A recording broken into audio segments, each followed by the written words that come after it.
வணக்கம் நண்பர்களே, வாங்க பேசலாம் யூடியூப் சேனலுக்கு உங்களை அன்போடு வரவேற்கின்றேன்.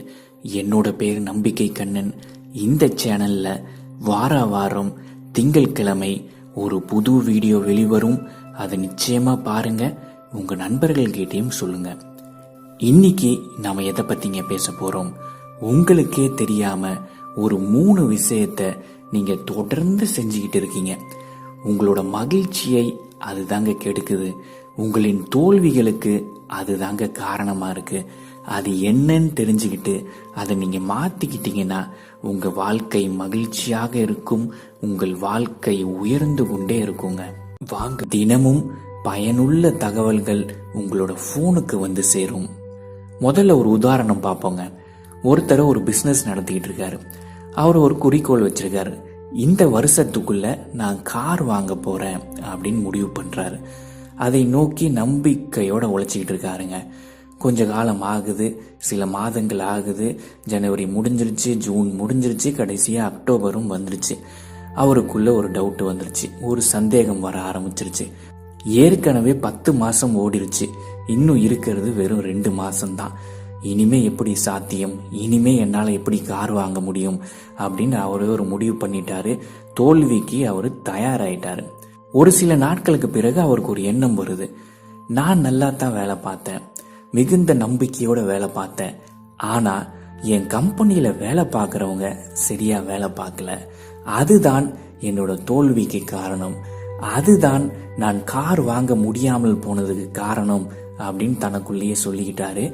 அதுக்கப்புறம் என்னோட சொந்தக்காரங்க திருஷ்டி வச்சுட்டாங்க, அதனாலதான் என்னால கார் வாங்க முடியல அப்படின்னு அவருக்குள்ளேயே சொல்லிக்கிறாரு.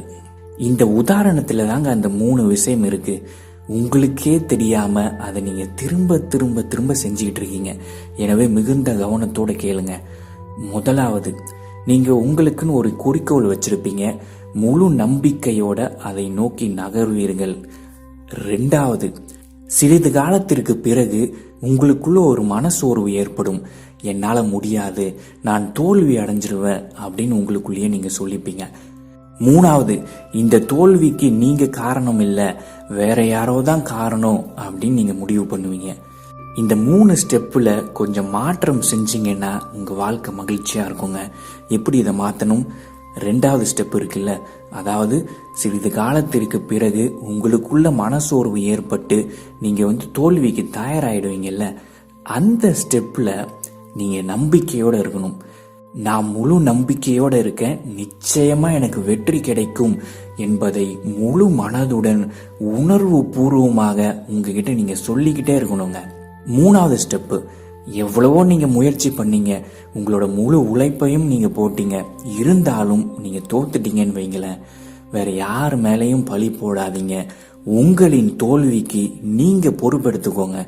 உங்களின் தோல்விக்கு நீங்க பொறுப்பெடுத்துக்கிட்டீங்கன்னா பிரபஞ்சம் உங்களின் வெற்றிக்கு வழிகாட்டும்.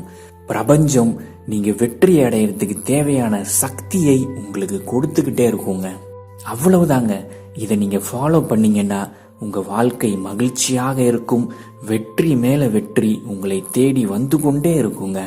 இப்ப கமெண்ட் பதிவு பண்ற நேரம் வந்துருச்சுங்க. என்ன கமெண்ட் பதிவு பண்ணலாம்? என் வாழ்க்கை என் கட்டுப்பாட்டில் இருக்கின்றது. என் வாழ்க்கை என் கட்டுப்பாட்டில் இருக்கின்றது அப்படின்ற கமெண்ட்டை பதிவு பண்ணுங்க.